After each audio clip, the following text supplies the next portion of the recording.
Praise the lord. యేసు రక్తమే జయము. మన రక్షకుడు మన విమోచకుడు యేసుక్రీస్తు పరిశుద్ధ నామములో అందరికీ వందనాలు. చిన్న ప్రార్థన ద్వారా ఈ రాత్రికాల వాక్యదానం చేసుకుందాము.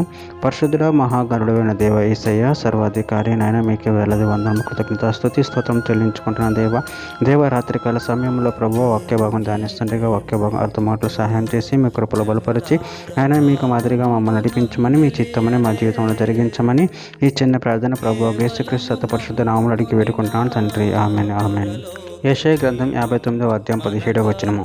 నీతిని కవచముగా ఆయన ధరించుకొనెను, రక్షను తల మీద శిరస్త్రాణముగా ధరించుకొనెను. ఆమెన్. దేవుడి వాక్య భాగం దీవించును గాక. ప్రభునందు ప్రియులారా, మనం ఇక్కడ వాక్య భాగంలో గమనించినట్లయితే నీతిని కవచముగా ఆయన ధరించుకొనెను, రక్షణను తల మీద శిరస్త్రాణముగా ధరించుకొనెను.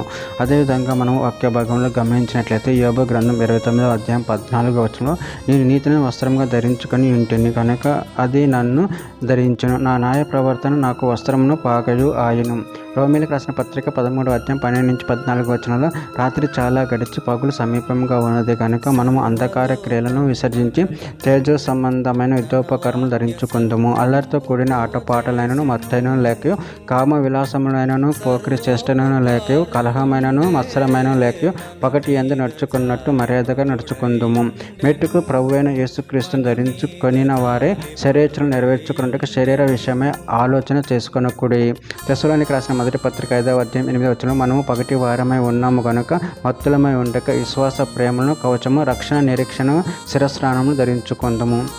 యోబు గ్రంథం 40వ అధ్యాయం 10వ వచనము. ఆడంబర మహత్యములతో నిన్ను నువ్వు అలంకరించుకొనుము, గౌరవ ప్రభావాలను ధరించుకొనుము. కీర్తనల గ్రంథము 45వ అధ్యాయం 4వ వచనము. సత్యమును వినయంతో కూడిన నీతిని స్థాపించుటకు నీ ప్రభావం ధరించుకొని వాహనం ఎక్కి బయలుదేరము. నీ దక్షిణ హస్తము భీకరమైన వాటిని ధరించుటకు నీకు నేర్పును. కీర్తనల గ్రంథం 93వ అధ్యాయం 1వ వచనంలో యెహోవా రాజ్యం చేయుచున్నాడు, ప్రభావమును ఆయన వస్త్రముగా ధరించి ఉన్నాడు. యెహోవా బలము ధరించి బలంతో నడుము కట్టుకొని ఉన్నాడు, కదలకుండునట్లు భూలోకము స్థిరపరచబడి ఉన్నది. చివరిగా ఒక మాట. ఎఫెసీయులకు రాసిన పత్రిక 4వ అధ్యాయం 24వ వచనం. నీతి యథార్థమైన భక్తి గలవారే దేవుని పోలికగా సృష్టించబడిన నవీన స్వభావం ధరించుకొనవలెను. ఆమెన్. దేవుడి వాక్య భాగం దీవించినాక చిన్న ప్రార్థనలు చేసుకుందాము.